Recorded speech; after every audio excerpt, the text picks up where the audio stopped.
어렸을 적부터 왼손으로 밥 먹는 것이 얼마나 제게 힘든 일인지 몰라요. 왼손으로 밥 먹으면 여러분, 왼손으로 밥 먹는 사람 있습니까? 왼손으로 밥 먹는 사람은 항상 밥상머리에 앉을 때 사각상이면 모서리를 잘 골라야 합니다. 잘못 고르면 옆 사람에게 받쳐요. 그래서 받친 거는 그 사람도 나도 불편한 건데 꼭 나만 야단받는 거예요. 그래서 늘 그냥 이쪽 선을 써도 괜찮은 지역을 찾아서 이렇게 눈치껏 돌아다닙니다. 항상 내 자리는 거기 고정시켜 놓고 거기서 밥을 먹었어요. 그래야 밥상 앞에서 엄머리로부터 야단을 덜 받기 때문에. 근데 왼손 서는 것이 우리에겐 참 한국 사람들에게는 왼손 서는 사람들한테 오른손을 강요하는 독특한 민족이죠. 서양은 어떤가 하면은 오른손을 잘 쓰면 오른손 그것을 잘 개발해서 그것을 가지고 살아라. 탤런트에 대해서 그렇게 생각합니다. 이것이 그 사람의 한계다라고 하면 이것보다 너 잘하는 그것으로 승부를 걸어라. 그렇게 하죠. 근데 한국 사람들은 연약한 점이, 약점이 있는 것을 보강하는 데 더 많은 시간들을 소비합니다. 약한 점을 이렇게 보증하는데 너무 많은 시간을 소비를 해요. 그래서 사실은 강점으로 가지고 승부하는데 들이는 시간이 부족해지는 경우들이 있습니다. 근데 박지성 선수가 영국으로 갔지 않습니까? 영국으로 할 때 유럽의 한국 선수들을, 축구 선수들을 소개할 때 이렇게 소개했다고 합니다. 두 발을 잘 쓰는 사람들. 두 발을 잘 쓰는 사람들. 서양 사람들은 왼쪽 발을 잘 쓰든지, 여기 오른쪽이죠. 이 오른쪽 발 잘 쓰든지, 왼쪽 발 잘 쓰든지, 둘 중에 한 가지인데, 한국 사람들은 왼쪽 발도 잘 쓰고, 습관이 돼서 그래요. 오른쪽 발도 잘 쓰고, 왼쪽 발도 잘 쓰고. 저는 이게 잠깐 헷갈려요. 그래서 밥 먹는 손, 이게 왼손이구나. 이게 오른손, 이렇게 할 때가 있습니다. 왼손잡이기 때문에 오른쪽 좌우가, 오른쪽이, 나한테는 이게 더 오른쪽이 더 가깝거든요. 오른쪽이란 정서적 오른쪽이 이게 더 가깝거든요. 그래서 오른쪽 하면 밥 먹는 손 해보고, 이게 오른손이야. 자, 무슨 말인가. 왼쪽 발을 잘 쓰는 것도 중요하잖아요. 그죠? 그죠? 오른발을 잘 쓰는 것도 중요합니다. 그죠? 자, 오른발을 잘 쓰는데 왼발을 못 쓰는 건 뭡니까? 왼발 못 쓰는 건 약점입니까? 연약함입니까? 그의 은사입니까? 정상입니까? 한국 사람들은 축구를 가르칠 때, 어렸을 때부터 왼발을 못 쓰는 사람을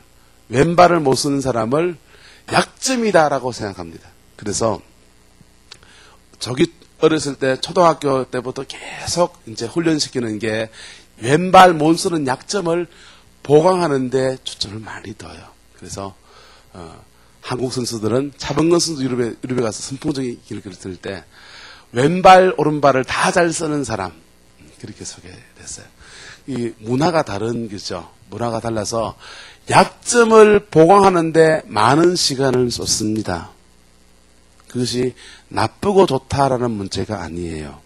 그런데 어찌할 수 없는 약점이 우리에게 있습니까? 없습니까? 있죠. 그죠?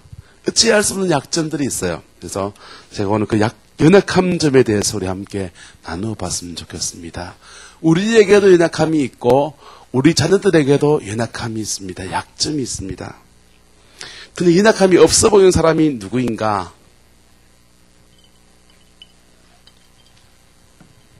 연약함이 없어 보이는 사람이 있습니까? 있죠. 그죠? 양발 잘 쓰는 사람들, 그죠? 그처럼 그 세계에서 약점을 보강하기 위해서 그냥 부단히 애들해서 한 사람들. 그런 사람들은 대부분 무난합니다. 무난합니다. 그 방면에 특출한 사람이 아니고요. 약점을 보강하기 위해서 수많은 시간들을 거기다가 에너지를 너무나 많이 쏟아가지고 사람이 무던해져 버린 거예요. 밋밋해져 버린 경우가 훨씬 더 많습니다. 그래서 역사에서 위대한 일을 한 사람들을 보면은 약점도 깊은 약점이 있고 강점도 깊은 강점이 있는 사람들. 여러분, 그 예술 하시는 분들 죄송합니다. 음악하는 사람들을 이렇게 모아놓으면 있잖아요. 협력이 잘 안 돼요. 자기만의 예술성 세계가 쫙 나오는데 예술성의 세계가 얼마나 다양합니까? 그 사람이 가지고 있는 감정만큼이나 생각만큼 다양하거든요. 그래서 자기가 추구하는 예술성의 세계를 쫙 펼치는데 거기에 칼날 같아요. 그래서 뭘 삐집고 들어갈 만한 틈이 없어. 두루뭉실하지를 못해요. 협력이 잘 안 돼요. 근데 그런 사람들이 위대한 예술가로 성공하는 거예요. 자기가 가지고 있는 독특한 강점, 그 사람 협력이 잘하는데 음악하는 사람, 예술에 목을 맨 사람들은 그래. 그 약점이잖아요. 그죠? 약점은 그냥 놔두고 강점으로 쭉 뻗어서 강점으로 그 인생을 펼쳐나간다. 그래서 서양 사람들은 강점을 발굴하는데, 강점을 개발하는데 일찍부터 더 많은 애를 쓰고요. 한국 사람들은 약점을 보강하는데 더 많은 시간을 투자합니다. 교육도 그래요. 초등학교, 중학교, 고등학교 똑같은 과목 배우잖아요. 그죠? 똑같은 과목 배우죠. 그죠? 똑같은 방향으로 교육을 받죠. 그죠? 왜 그렇습니까? 무던하게 만들어서 약점을 보강하는데 많은 에너지를 썼습니다.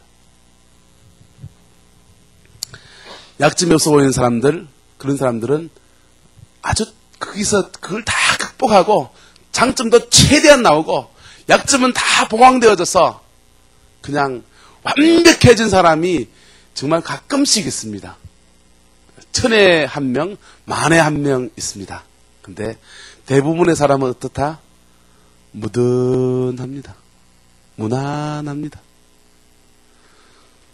물에 물 탄 듯 술에 술 탄 듯 그렇습니다. 그래서 여러분 약점을 보강하는데 인생 전체를 쏟아붓지 마십시오. 강점을 부각시키는데 더 많은 에너지를 쏟아야 합니다. 자, 연약함을 감추고 있을 뿐 없는 사람은 사실은 없어요. 돈에 약한 사람도 있고, 관계에 약한 사람도 있고, 이성에 약한 사람도 있고, 영성에 관심이 없는 사람도 있고, 성품에 쓴뿌리가 있는 사람도 있고, 지나친 명예욕에 빠진 사람도 있고, 탤런트가 부족한 사람도 있고, 육체적인 연약함을 가지고 안고 살아가는 사람도 있습니다. 자, 그래서 이런 얘기가 있습니다. 한 나이든 나무꾼이 산에 가서 나무를 쿵 찍고 있는데 저기서 개구리 한 마리가 펄쩍펄쩍 뛰어나오더니 이렇게 말합니다. 나무꾼님, 저 사실은 선녀인데요. 저한테 뽀뽀해 주시면 제가 예쁜 각시가 돼서 나무꾼님을 기쁘게 해드릴게요. 그러니까 이 나무꾼이 가만히 보더니 눈이 둥그레지더니 그 개구리를 툭 잡아서 망태기에 집어넣는 거예요. 그 또 여전히 나무를 쿵쿵 찍습니다. 망태기에 갇힌 개구리가 다시 말합니다. 나무꾼님, 저 선녀라니까요. 저한테 뽀뽀해 주시면 예쁜 각시가 돼서 나무꾼님을 기쁘게 해드릴게요. 그때 나무꾼님이 뭐라고 한지 압니까? 내 나이 때 봐라. 예쁜 각시보다 말하는 개구리가 더 재밌다. 자, 10대, 20대에는 그 이성에 대해서 이렇게 그렇지 않습니까? 근데 나이가 들면 관심이 또 달라지죠. 그죠? 그런 얘기를 한 것입니다. 자, 사람들은 10대, 20대, 30대에 이성에 대해서 막 끌려합니다. 호르몬의 작용에 의해서 끌리면서 짝을 찾는데 많은 에너지를 썼죠. 근데 50이 되고 60이 넘었으면 40대가 되면 이제 40대, 50대가 되면 역시 돈이 있어야 되겠더라 하면서 엉덩이를 펑퍼짐했지만 돈 있는 사람은 인정받더라. 돈에 더 많은 목을 매죠. 그러다가 60대가 되면 돈도 다 불려있고 애들도 다 크고 나면 이제 마지막 내 인생에 이만큼 됐으면 사람들 앞에 돋보이는 명예를 얻고 싶어 하는데 더 많은 애를 썼습니다. 그것이 그 추구하는 것이 죄는 아니에요. 지나치게 되면 죄로 넘어서게 됩니다. 사단은 그 추구하는 방향에 죄로 넘어가도록 우리 늘 꼬드겨요. 그래서 거기 약한 점이 있으면 그 약한 점 때문에 쉽게 사단에게 노출되어집니다. 노출되어져서 죄를 지으면 그 죄는 사단이 내 인생에 들어올 수 있는 합법적인 통로를 열어줍니다. 사단이여 오소서, 사단이여 오소서 말하지 않아도 사단은 우리에게 들어옵니다. 우리가 죄를 지으면 들어와서 뭐 하냐 하면은 그 안에 진을 구축해요. 사단이 내 마음자리에, 내 영혼 깊숙이에, 또 우리 가정 안에 진을 구축하면 그 진은 청성처럼 되어져 있습니다. 그래서 가끔씩 우리 굳은 결심을 하지 않습니까? 내일부터는 다시는 그런 죄를 안 져야지 결심을 해도 또 넘어져요. 그리고 또 넘어질 뿐 아니라 그 죄가 흘러내려갑니다. 내가 아버지가 그런 죄를 짓는데 자녀가 아들이 똑같은 죄를 반복해서 짓는, 안타깝지만 그렇게 사단에게 농락당해 갑니다. 그래서 죄를 짓지 않기를 축복합니다. 지은 사람이 있다면, 그 진이 구축된 사람이 있다면 그것을 놓고서 예수님의 십자가 앞에 깊이 나가 보십시오. 어떻게 되냐 하면, 진이 있는 사람들은 기도를 하면 처음엔 기도가 막히거든요. 막히는데 막히다가 좀 더 기도하면 이게 기도가 풀리기 시작합니다. 싹 풀려서 한 5분 정도 10분 정도 이렇게 깊이 기도가 들어가기 시작해요. 근데 깊은 기도가 들어가기 시작하면 그 진이 발동하기 시작하거든요. 진이 발동하기 시작하면 또 기도가 막혀요. 거기서 내려놔 버리면 다시 이렇게 그 진은 그대로 이렇게 되는 거예요. 근데 그것을 뚫고 더 깊이 기도해 보세요. 그러면 이 진이 깨트려지기 시작합니다. 반복적인 죄를 지으면 그 진이 강해지거든요. 근데 반복적인 죄를 지으면 그 진이 강해지는데, 기도가 막힌다는 느낌이고 사단의 방해가 느껴질 때 한 걸음 더 기도하십시오. 한 걸음 더 기도하면 이 풀어지기 시작합니다. 풀어지면서 묶임들이 끊어지기 시작합니다. 결코 사단은 우리 주 예수 그리스도를 이길 수가 없습니다. 여러분, 요한계시록 나온 예수님 보세요. 패션 오브 크라이스트 나온 예수님은 피를 철철 흘리고 인간의 온갖 연약함을 짊어지고 고초와 모욕을 당하고 침뱉음을 당하는 그런 예수 그리스도이지만, 요한계시록에 나온 예수 그리스도는 그의 발이 자줏빛 놋 같다 그랬어요. 그리고 모든 천창의 권세를 가지고서 모든 권세를 깨트릴 수 있는 능력 가지고 계신 분입니다. 예수 그리스도는 천하 만국의 권세를, 세상의 모든 권세를 가지신 분이 예수 그리스도예요. 그래서 지금 우리가 기도하면 그 주님의 능력을 만납니다. 십자가에서 죽으신 그리스도를 만나는 것이 아니라 부활하여서 모든 만국을 다스릴 권세를 가신 그리스도를 만납니다. 자, 어디까지 갔습니까? 어쨌든 연약함이 다 가지고 있습니다. 연약함이 다 가지고 있는데, 한국 사람들은 그 연약함이 드러나면 더 이상 모든 것이 안 된다고 생각합니다. 한국 사회에서, 군인 아저씨 계신지 모르겠지만 군부대의 장성 심사를 하면 반쯤이 없는가를 찾습니다. 저 사람이 진급 사유에 결격 사유가 없는가, 이것만 찾아요. 아이들 봐도, 아이들에게 성적을 매겨도 이걸 잘하고 이걸 보다도 약한 점이 없는가, 이것만 자꾸 봅니다. 점점 더 해결하러 가, 점점 더 무난한 사람. 기업을 경영해도 국회의원 심사를 이렇게 선거를 할 때 쭉 되면은 저 사람이 뭘 잘하냐 이걸 얘기하지 않고 저 사람이 뭘 못하냐 이것만 얘기합니다. 저 사람 저거 못해. 자기는 다 그러니까. 대통령도 보면 역대 대통령 보시놓고 이승만 대통령부터 해서 지금 노무현 대통령까지 쭉 해놓고, 이승만 대통령 이걸 잘했다 이거 얘기하는 게 별로 없어요. 이승만은 이걸 못했고 친일 청산을 못했고 못한 것만 얘기합니다. 박정희 대통령을 놓고 그분이 경제개발을 잘한 것 이런 건 얘기하지 않고 막 못한 것만 들쳐내려가잖아요.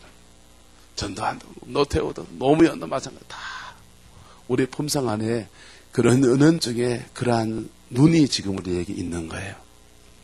자녀를 바라볼 때도 꼭 그렇게 봅니다. 그가 잘하고 있는 것을 부각시켜서 그의 강점을 살려주기보다는 그의 약한 점에 대해 넌 이것도 못하고 넌 저것도 못하고 넌 저것도 못하고 이렇게 말하기가 더 쉽습니다.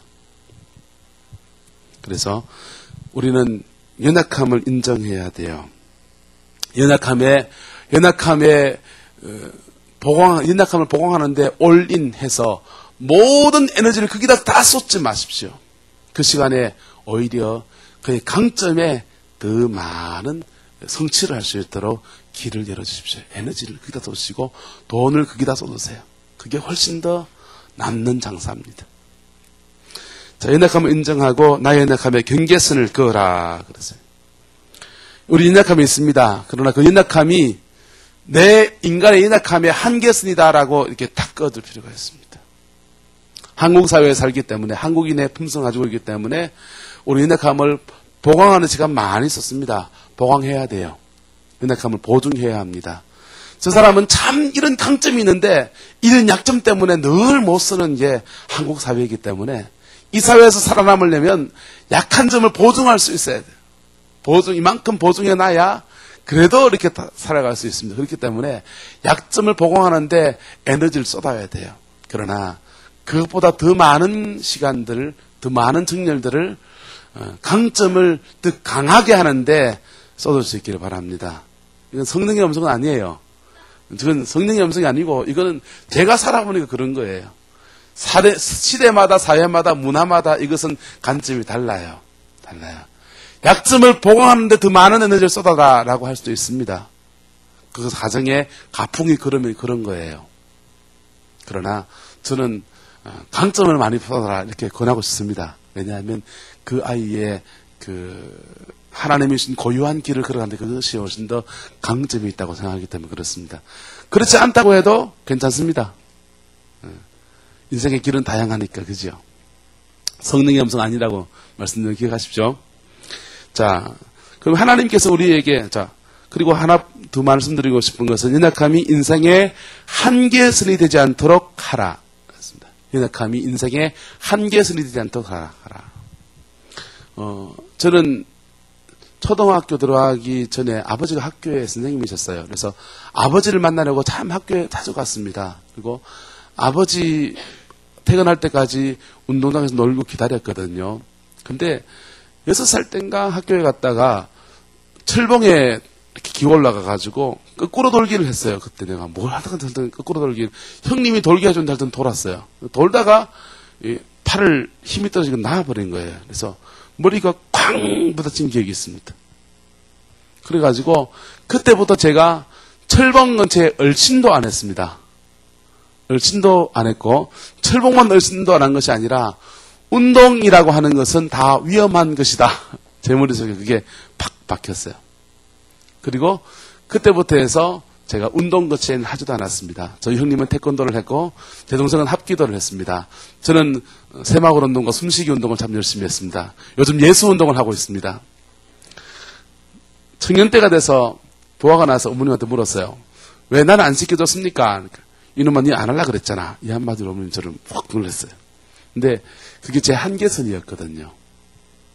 제가 철봉에 떨어지면서 그것이 운동은 다 위험한 거야 라고 하는 그 머릿속에 배긴 그 감정이 인생의 한계선이었어요. 그 한계선을 뛰어넘어 보려고 애를 많이 썼습니다. 저는 시골에서 자라서 경북 울진군 기성면 정명리에서 자라서 음악 미술을 접해본 적이 없어요.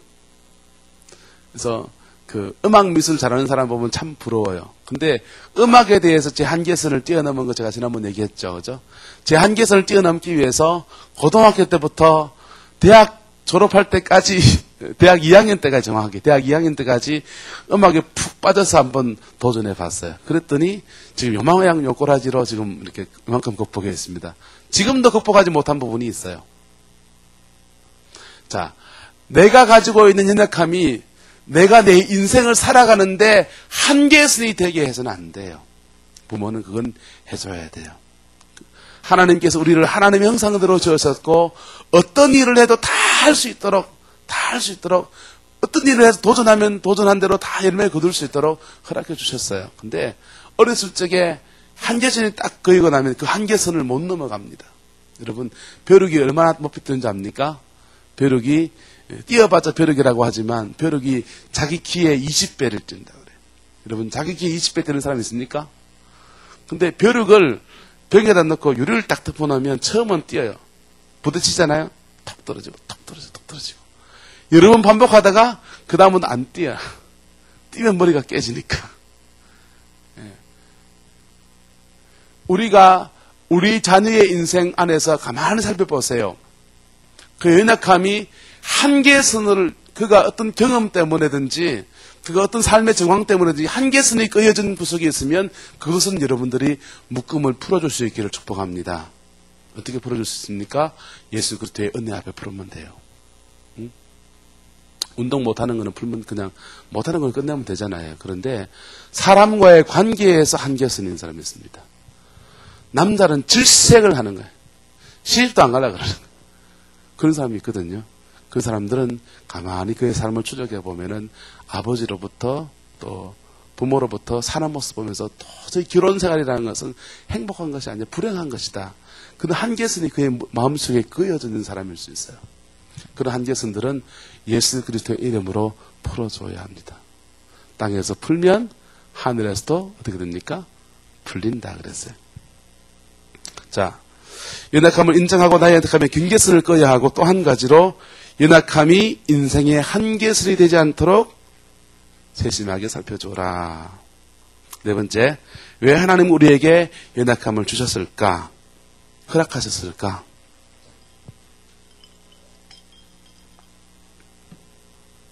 나와 내 자녀의 연약함을 하나님께서 지었음을 인정하고 그 연약함 속에 담긴 하나님의 섭리를 찾아야 돼요.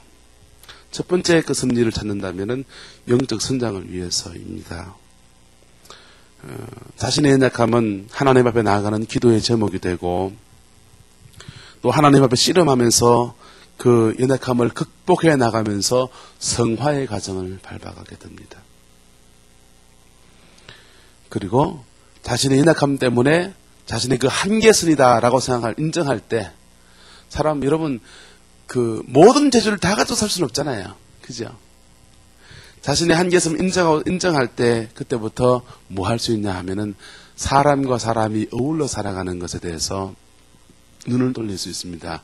나의 연약함을 보강하는 쪽으로 방향을 틀어서 보면 난 이것을 못하는데 저 사람은 저것을 잘하거든요. 그래서 협력을 유도합니다. 협력을 요청합니다. 그리고 나의 연약함을, 나의 단점을 다른 사람보다 보강하는 것을 하게 됩니다.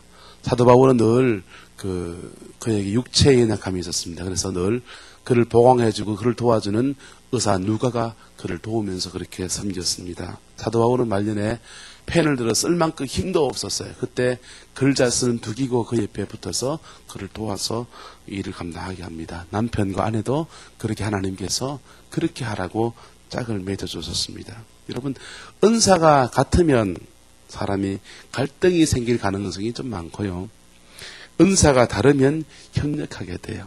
목회자도 은사가 다양하거든요. 근데 말씀을 잘 전하는 사람 옆에 찬양을 잘하는 사람 옆에 있으면 잘 협력이 돼요. 근데 둘 다 말씀에는 한 칼씩 하는 사람 만나면 어떠냐면은 뭐 저거 네가 해석이 틀렸고 내가 맞고 뭐 이럽니다. 마찬가지예요. 우리 인생도 나와 다른 은사를 인정해주고 세워가면서 그렇게 협력하며 살아가는 것입니다. 그것을 위해서 하나님께서 우리에게 연약함을 주셨다. 그리고 다섯 번째로는 약점을 보완하고 약점을 그냥 내팽개치면은 약점이 너무 깊어가지고요. 너무 깊어서 그 사람 제대로 못 쓰거든요. 그래서 약점을 보충해 주셔야 돼요. 근데 그것이 어느 정도 보충해 줘야 되지 거기에 모든 에너지를 다 쏟아서 강점을 개발할 수 있는 여유를 못 가지면 안 된단 말이에요. 그래서 약점을 보완하고 강점으로 그의 생을 살게 여러분 도와주셔야 합니다. 오늘 본문에 읽은 야베스라고 하는 사람은 약점이 많은 사람입니다. 그의 어머니가 난산했어요. 근데 수고로이 낳았다라고 했는데 그의 어머니가 야베스라는 이름을 지었습니다. 유대사회에서 엄마가 이름을 짓는 경우는 없어요. 남자가 아빠가 이름을 짓습니다. 근데 야베스는 그의 어머니가 그의 이름을 지었습니다. 아빠가 이름을 지을 수 없는 상황이 되었던 거죠. 아빠가 전쟁에 나가 돌아가셨든지 아빠가 할 때는 없는 거예요. 그러니까 아빠가 이름을 못 지었어요. 그리고 수고로이 낳았다라고 했는데 야베스에게 육체적인 연약함이 있었는지 그가 장애인이었는지 그가 어땠는지 모르지만은 어쨌든 아빠가 없는 가정에서 엄마와 그렇게 외롭게 살아가는 인생이 야베스의 인생입니다. 근데 그가 간구한 그 기도 속에서 하나님께서 그를 축복해 주시고 그를 세워주셨다라고 고백하고 있습니다. 그의 기도의 내용 중에서 나의 지경을 넓혀달라라는 내용이 나옵니다. 그의 삶의 지경이 원래 어디에 있겠습니까? 남편이 없는 엄마를 뭐라 합니까? 가부라고 하지 않습니까? 가부가 살아가고 있는 그 좁은 삶의 지경 속에서 갇혀서 살아가는 겁니다. 늘 궁핍하고 늘 부족하고 늘 약점투성이의 인생이 야베스의 인생이었습니다. 근데 그것을 뛰어넘는 은총을 그가 여호와 앞에 간구합니다. 주여 나의 지경을 넓혀주십시오. 나의 지경을 넓혀주십시오. 나의 삶의 지평을 넓게 좀 잡아주십시오. 내 삶의 바운드가 좀 넓어지기 원합니다. 그것이 야베스의 기도였습니다. 구약에 나오는 요셉이라고 하는 사람에 대해서 야곱이 축복할 때 그렇게 말합니다. 요셉의 팔이 견장함이여 그 가지가 담장을 넘었도다라고 했습니다. 담장이 뭡니까? 그의 경계선이에요. 그의 삶의 경계선입니다. 그가 할 수 없다라고 하는 그 끝머리의 경계선에 그 팔이 그 담장을 넘어서 그렇게 뻗쳐나간다는 것입니다. 요셉의 인생이 단순하게 그가 잘되고 그가 축복받고 그렇게 사는 자기 혼자의 생이 아니라 그 영향력이 뻗어넘어서 다른 사람들에게 영향을 끼치는 그러한 사람으로 서는 것에 대해서 말하였습니다. 우리는 우리 약점 때문에 삶의 지경이 뻗어나가지 못합니다. 우리 약점 가운데는 사단의 진이 있을 수도 있습니다. 우리 약점 가운데는 성품의 관계가 늘 어려운 사람들 만나면 그 성품 안에 쓴뿌리가 있는 경우가 허다해요. 그의 인생의 안에서 쓴뿌리가 있는 경우가 허다합니다. 그의 안에 사단의 그 진들이 있는 경우가 허다합니다. 우리 약점 가운데 어쩌면 사단의 철옹성 같은 진들이 있을 수 있습니다. 그러면 지경이 넓어지기가 어렵습니다. 연약함을 뛰어넘어서 하나님이 주신 열려진 생을 살아갈 수 있는 축복이 우리 자녀들에게 있기를 축복합니다. 그러기 위해서 무엇 해줘야 됩니까? 청소해줘야죠. 영적으로 연약함이 있으면 싸워줘야 돼요. 싸워줘야 돼요. 대신 싸워줘야 돼요. 대신 기도해 주어야 돼요. 그리고 그 약점이 넘쳐서 그의 삶을 덮지 않도록 그렇게 보증해 주어야 합니다.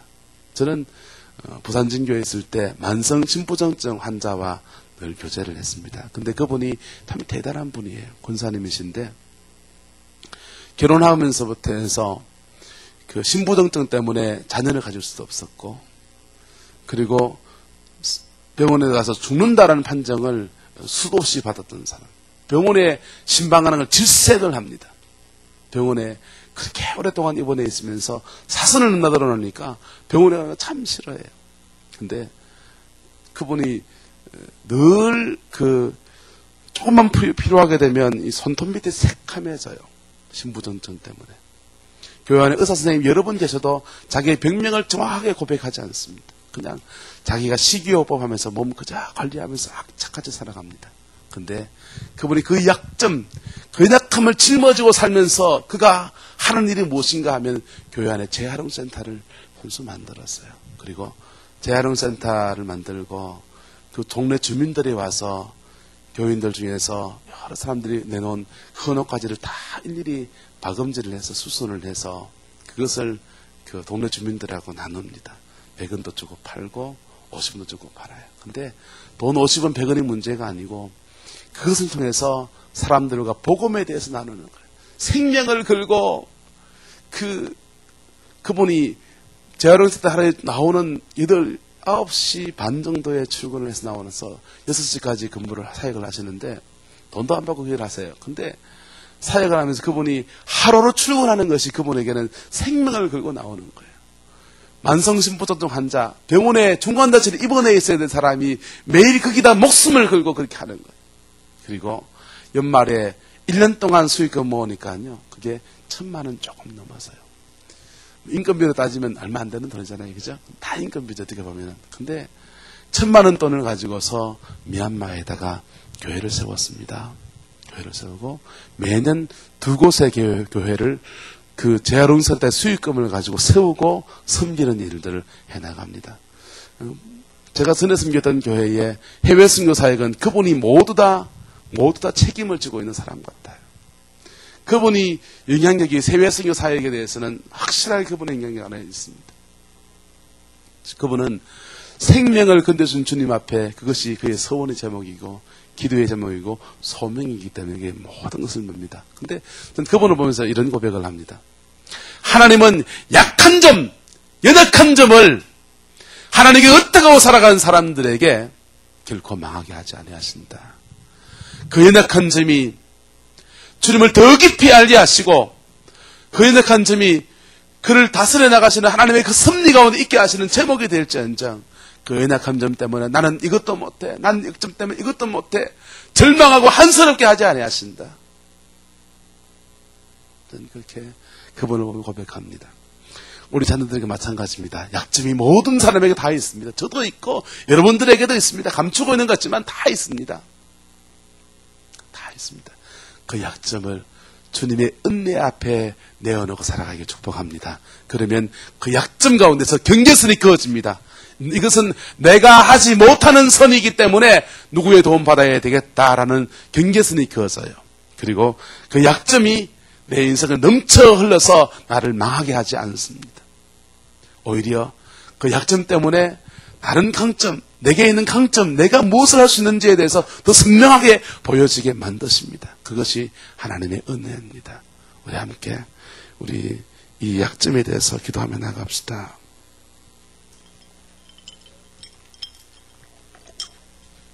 우리의 약점을 하나님께 먼저 내어놓고 기도하며 나갑시다.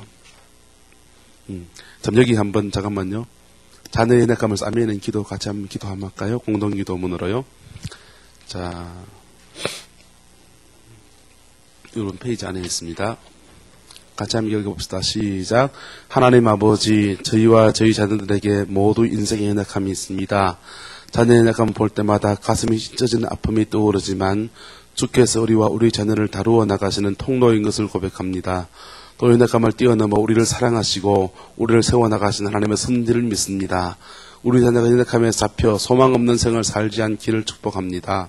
성령께서 열어주신 열려진 생을 살아가기에 복을 내려 주옵소서. 연약함으로 인해 더 많은 것을 누리게 하옵소서. 하나님의 사람으로 세워지기에 복을 주옵소서. 예수님의 이름으로 기도드립니다. 아멘. 이 축복대로 이 기도대로 되어지길 축복합니다. 우리 함께 기도합시다. 자녀의 연약함에 하나님께서 은총을 주시고 은혜를 주시도록 자녀의 재능에 성령에 부어주시도록 자녀의 관계가 그리스도 안에 펼쳐지게 하옵시기를 자녀의 성품을 주께서 다루어 주옵시기를 우리 자녀를 은하계 갱신자와 계승자로 세워주옵시기를